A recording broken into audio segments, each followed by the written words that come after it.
et bienvenue dans le podcast qui t'aide à trouver ton chemin vers une vie plus saine et plus sereine. Quelles sont les 5 grandes croyances limitantes, ces croyances et ces comportements qui nous limitent, qui nous empêchent de mener à bien nos projets et de réaliser nos rêves? C'est ce qu'on va voir aujourd'hui dans ce tout nouveau podcast. Je m'appelle Chloé, je suis créatrice de solutions naturelles et holistiques et ma mission est de vous guider au quotidien vers une vie plus saine et plus sereine.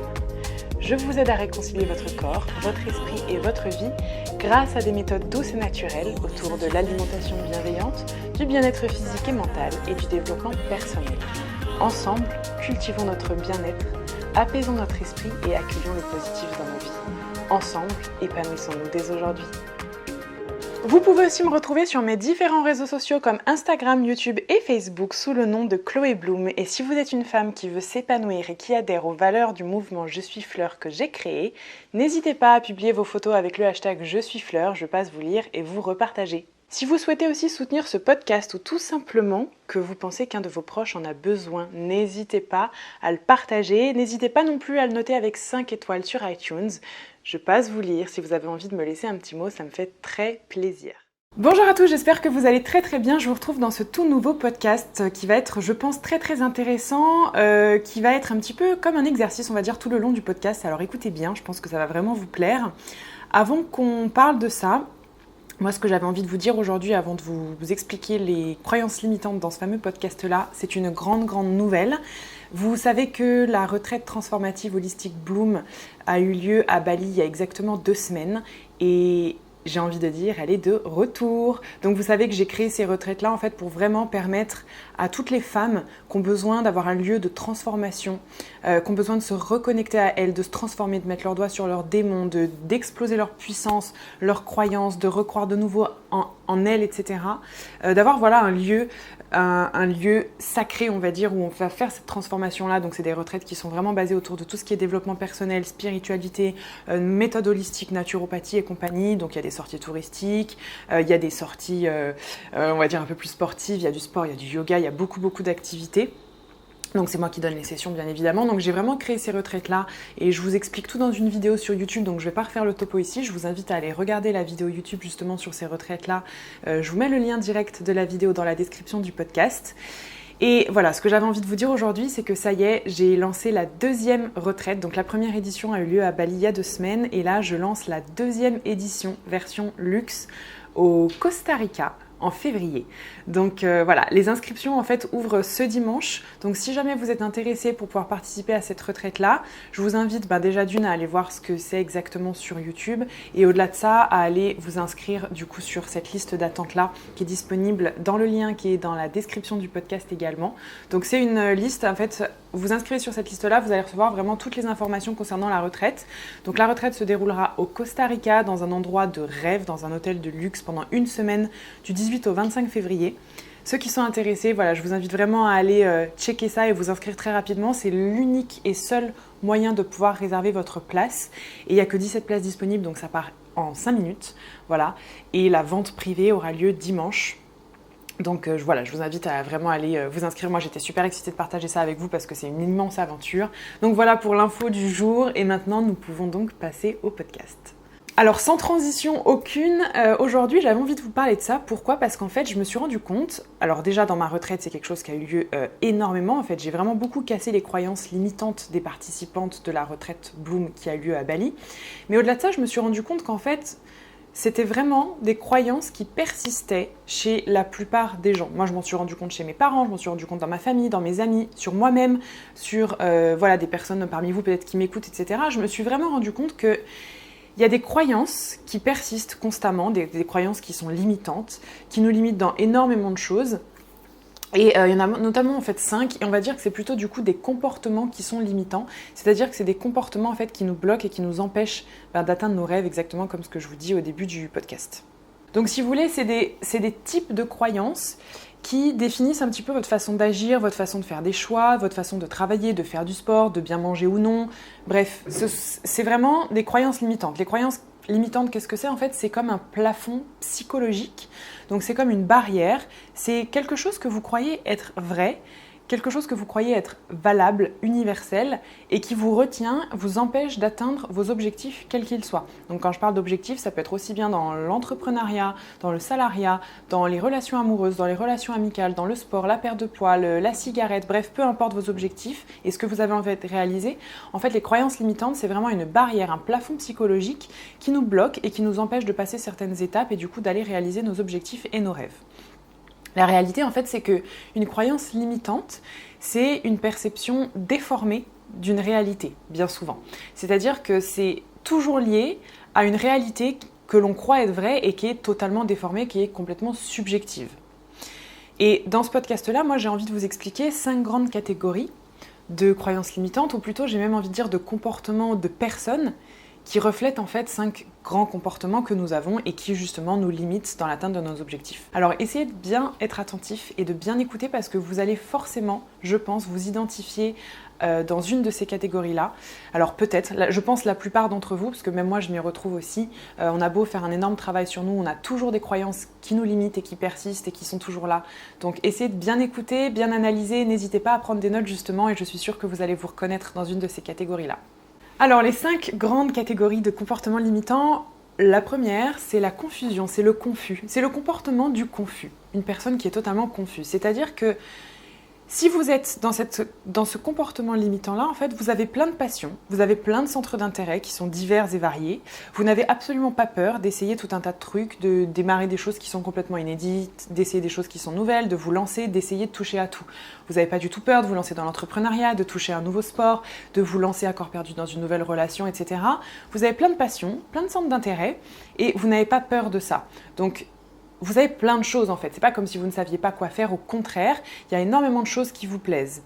Le problème, c'est que vous ne restez pas assez longtemps concentré sur cette chose-là et vous changez constamment, vous switchez, vous êtes constamment dans le zapping, c'est-à-dire que vous ne restez pas assez longtemps dans cette nouvelle action, dans cette nouvelle résolution pour voir des résultats.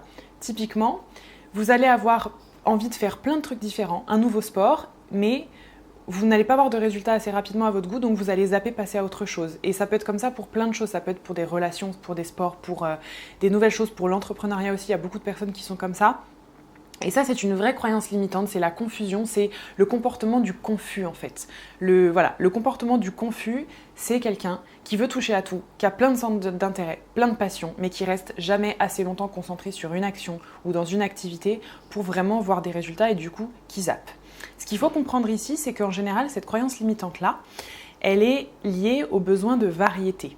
Elle est liée à un besoin de passion dans la vie, mais aussi à un besoin de variété, c'est-à-dire de changement constant, de surprise, d'inédit, d'incertitude. C'est vraiment lié à ce besoin d'incertitude et de variété, de changement aussi bien évidemment, mais c'est aussi lié en fait très souvent à de l'impatience. C'est très très lié à de l'impatience, le besoin de vite voir des résultats, et en fait ça s'explique clairement par une vision à court terme. Donc si vous êtes dans ce cas-là, en fait c'est simplement que votre vision de la vie, de toutes les choses que vous avez envie de mettre en place, c'est une vision qui est à court terme. Donc vous allez toujours privilégier les résultats à court terme, et si vous n'en voyez pas, vous zappez, vous passez à autre chose. Donc, qu'est-ce qu'on va faire si on est dans ce type de comportement-là ? Ce qu'il va falloir essayer de faire et ce qu'il va falloir développer, c'est plutôt essayer de développer sa vision à long terme. C'est plutôt se dire, ok, les résultats à court terme, peut-être que je ne les vois pas, qu'en est-il du long terme ? On va vraiment essayer d'aller développer sa vision à long terme pour rester concentré assez longtemps dans une activité pour voir des résultats sur du long terme. Ce qu'il faut comprendre, c'est que vous êtes capable. Vous êtes totalement capable en fait d'avoir des résultats dans ce que vous souhaitez justement. Il vous est tout à fait possible d'obtenir les résultats que vous souhaitez et vous êtes absolument capable de les créer en étant plus patient, en étant plus rigoureux, en se maintenant à une activité assez longtemps et en développant votre autodiscipline. Dites-vous bien que chaque petit pas compte, chaque entraînement compte, chaque geste compte jour après jour, chaque petite chose compte. C'est pas parce que vous ne voyez pas de résultats rapidement qu'il n'y en aura pas à long terme.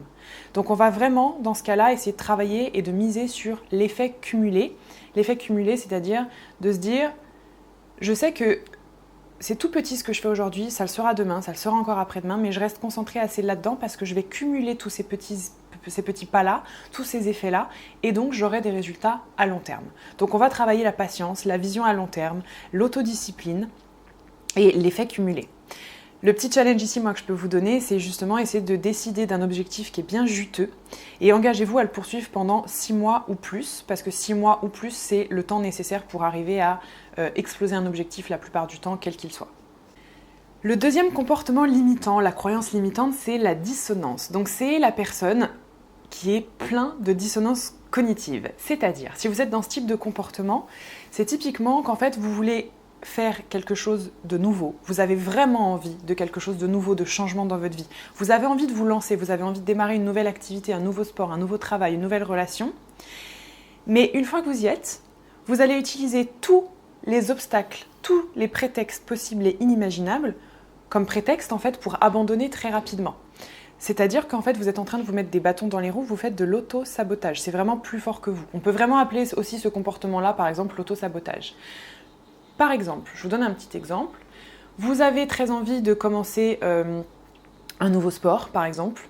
Vous le commencez, quand vous y êtes, vous vous rendez compte qu'en fait, vous vous dites non, mais là, la contrainte de temps, ça va pas aller, et puis c'est quand même loin de chez moi, et puis non, mais en ce moment, c'est vrai que je suis un petit peu fatiguée, ça va pas être possible, je vais pas être assez bonne, je vais pas pouvoir le faire parce qu'en effet, ça va me bouffer du temps, ou que je suis pas capable, etc. Ça peut être exactement la même chose dans une relation, on a très envie d'une relation, et puis en fait, quand on y est, on se dit non, mais je pense que je mérite pas cette personne-là, ou c'est pas normal qu'elle s'intéresse à moi, ou c'est trop beau pour être vrai, ou non, mais de toute façon, entre nous deux, ça peut pas marcher. Donc en fait, c'est vraiment ça, le dissonant, le comportement plein de dissonance cognitive, c'est la personne qui a très envie de faire quelque chose et qui va trouver n'importe quel challenge, n'importe quel obstacle pour, en fait, comme prétexte pour ne pas faire ça. Donc ce qu'il faut comprendre derrière ce comportement-là, c'est plutôt qu'en fait, tout ça, c'est lié au fait qu'en fait, vous êtes en train de tout faire pour rester dans votre zone de confort, quitte même à ce qu'elle devienne inconfortable. Donc en fait, vous refusez de prendre des risques pour éviter la peine, pour éviter la peur, pour éviter la colère, pour éviter la déception, pour éviter même de vous sentir vulnérable. Vous êtes vraiment en train de vouloir rester dans votre zone de confort, encore une fois, quitte à vivre de l'inconfort, et vous êtes freiné par la peur. Donc ce qu'on va faire dans ce type de comportement-là, si on veut vraiment arriver à dépasser cette croyance limitante-là, on va se dire qu'en fait, au lieu de tout prendre personnellement pour nous, de tout prendre trop à cœur et de s'effondrer au moindre événement difficile ou au moindre événement négatif, on va arriver à voir les obstacles et les difficultés comme des challenges. On va les prendre comme des challenges, c'est-à-dire on va essayer d'apprendre de ces obstacles-là. On va essayer de grandir par ces obstacles-là, de les voir comme des challenges, des défis à relever et de les approcher différemment, d'en avoir une approche différemment. C'est-à-dire qu'il faut les utiliser comme des choses qui ne vous découragent pas, mais quelque chose qui vous fait grandir. Essayez vraiment d'utiliser tous les obstacles comme des challenges pour renforcer votre capacité justement à persévérer. Ce qu'il va falloir travailler justement, c'est le fait de savoir persévérer. Et surtout, ce qu'il faut savoir, c'est que la dissonance cognitive par excellence, c'est quelque chose qui bloque énormément de gens, aussi bien dans l'authenticité que dans la réalisation d'objectifs. Et la cohérence dans votre esprit, l'alignement même, vous pouvez même aller écouter le podcast sur l'alignement, c'est la clé du succès dans, encore une fois, n'importe quel domaine de votre vie. Dans les domaines des relations, dans les domaines du business, dans les domaines de la famille, du sport, de quoi que ce soit, c'est la cohérence et l'alignement qui sont la clé du succès. Donc vivez en alignement avec vos valeurs. Et c'est vraiment ce qu'on va travailler dans ce cas de croyance limitante. Ensuite, la troisième croyance, le troisième comportement limitant, c'est le flou. Le flou, le manque de clarté en fait. Donc si vous êtes dans ce cas-là, vous êtes quelqu'un qui est plutôt vague dans ses objectifs, dans ses envies ou dans ses attentes. C'est-à-dire que vous n'avez pas forcément d'objectifs vraiment mesurables ni spécifiques. C'est-à-dire que quand je vous parle d'objectifs, vous pouvez aller réécouter le podcast que j'avais fait sur les objectifs qui va vraiment vous expliquer exactement comment vous êtes censé écrire et définir vos objectifs pour pouvoir les atteindre. Et justement, en fait, si vous êtes dans ce cas de comportement limitant, vos objectifs ne sont pas mesurables, ne sont pas spécifiques et sont très très vagues et très très flous. Du style, votre objectif c'est « je veux être heureuse ». Voilà, c'est un objectif qu'on ne peut pas mesurer, qui est absolument pas spécifique, qui est hyper flou, on ne peut pas mettre d'action spécifique en place, donc c'est très très flou. Et pareil par rapport à vos attentes. Donc c'est par exemple, vous êtes une personne qui est vague dans ses attentes par rapport à son conjoint, par rapport à son partenaire, par rapport à son travail, par rapport au sport, par rapport à l'alimentation, par rapport à tout ça. Vous êtes flou. Vous êtes vraiment dans le flou, c'est vraiment le type de comportement flou. Pourquoi vous êtes dans le flou ? C'est parce que vous vous posez souvent les mauvaises questions. Vous vous posez des questions du type « pourquoi ça ne marche pas pour moi ? Pourquoi ça ne marche pas pour moi ?» Et ce qu'il faut comprendre en fait, c'est que si vous vous posez ces mauvaises questions-là, pourquoi ça marche pas pour moi, c'est parce qu'en fait, il y a une vraie peur de l'échec. Donc, il y a une peur de rêver grand, il y a une peur d'être vu, il y a une peur de passer à l'action, il y a la peur d'oser. Ce comportement de flou, c'est vraiment lié à des peurs. La peur d'obtenir ce bonheur, la peur de rêver grand, la peur de se réaliser. Du coup, on se pose des mauvaises questions qui continuent d'alimenter ces peurs-là. Pourquoi ça marche pas pour moi ? Donc, ce qu'on va faire, on va plutôt essayer d'arrêter de se demander pourquoi ça marche pas pour vous, et on va plutôt essayer de se poser des questions qui vous donnent de l'empouvoirment, qui vous donnent du pouvoir, c'est-à-dire par exemple, comment est-ce que je peux faire ce travail pour moi ? Comment est-ce que ça peut marcher pour moi ? Comment est-ce que je vais arriver à atteindre cet objectif-là ? Au lieu de se demander pourquoi ça marche pas, par exemple. Donc, il va vraiment falloir déjà se poser les meilleures questions, dépasser ses peurs de rêver grand, d'être heureuse, etc.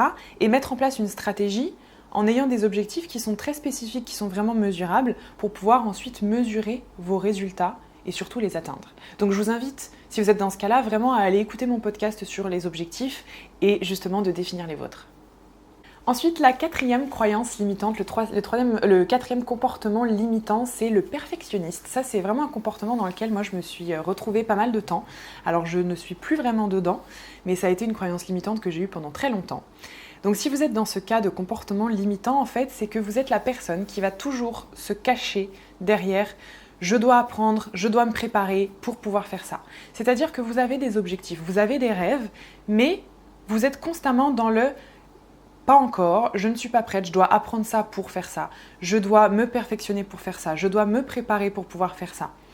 Vous vous sentez jamais assez prêt et vous vous cachez sans cesse en fait derrière le fait de vous devez apprendre plus, vous devez savoir plus, vous avez besoin de plus d'expérience, vous devez vous préparer, c'est pas le bon moment.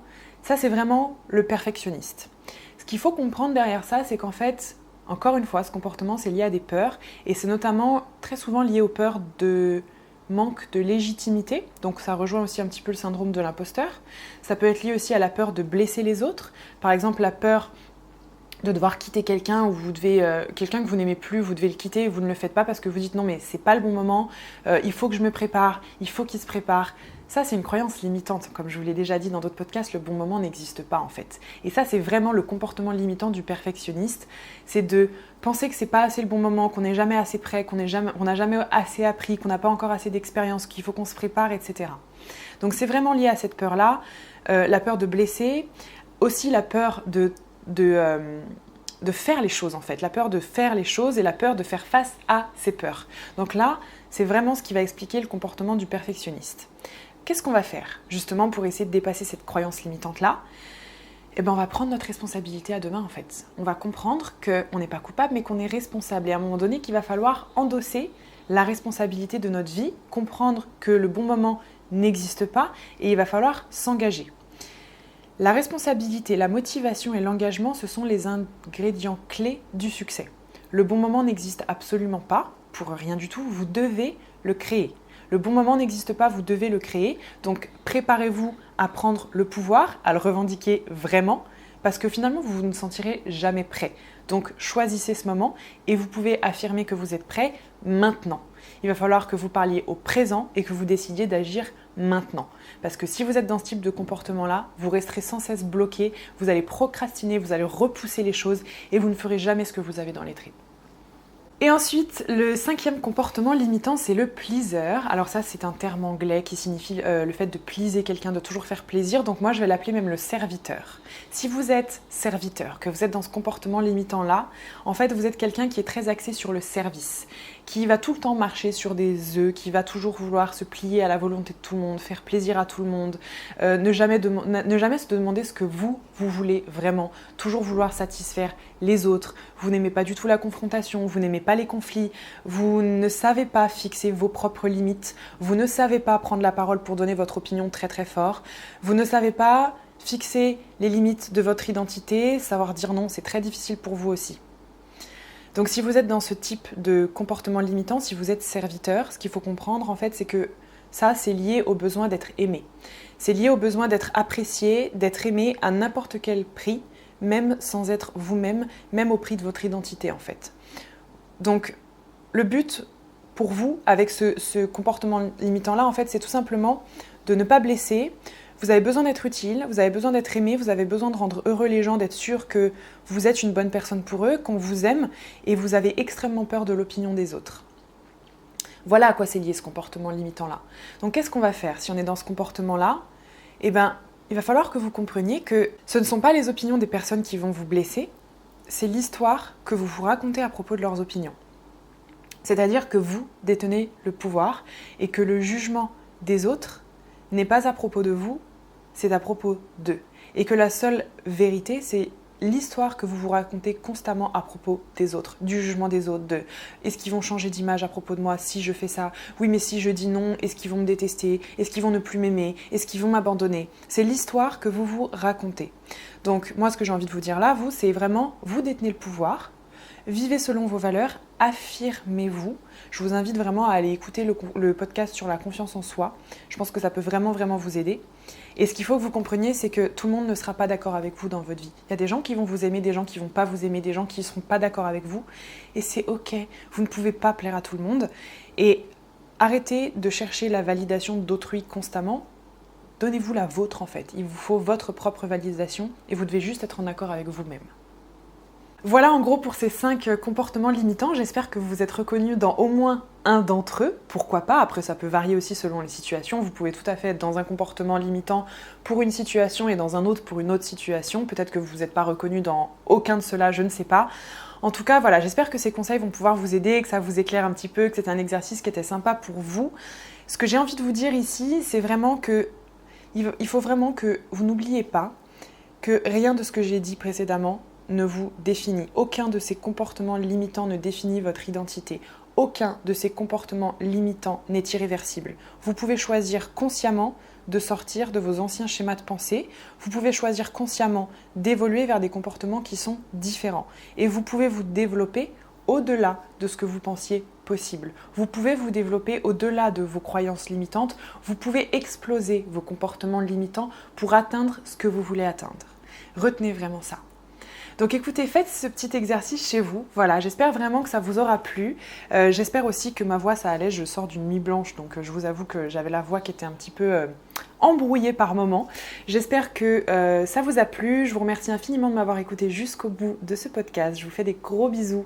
Je vous retrouve la semaine prochaine. Et n'oubliez pas que si vous voulez avoir la chance de réserver votre place pour la retraite holistique transformative Bloom du Costa Rica du 18 au 25 février, il va falloir que vous fonciez dans le lien qui est dans la description du podcast. Gros bisous, ciao.